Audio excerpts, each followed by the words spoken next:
kalbini, geçer illallah diyenler. Kalbine tevhid nurunu saçar illallah diyenler, saçar illallah diyenler.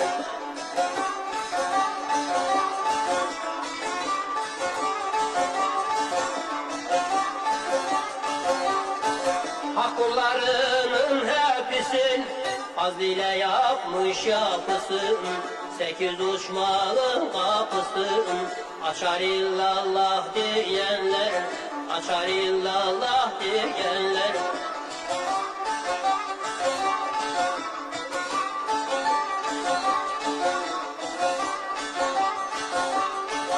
Günahı çirkinden yumuk, yüzü Bedir aya dönük.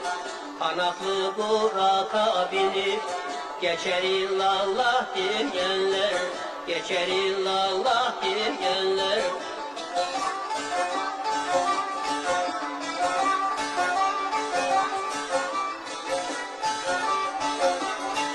Gündüze döndürür sebi, gündüze döndürür şebi. Ümmetimdir ona nebi, sıratı yıldırım gibi.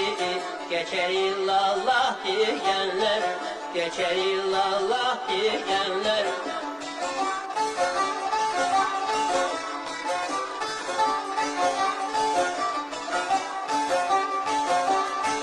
Düzelt gönlün harabını, düzelt gönlün harabını.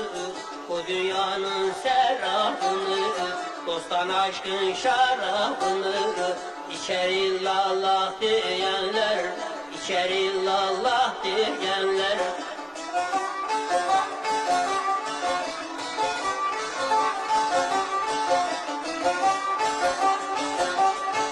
Yunus Cihan değil bakı, Yunus Cihan değil bakı. Varır olup olma şakı, batılın içinde hakkı. Seçer illallah diyenler, seçer illallah diyenler.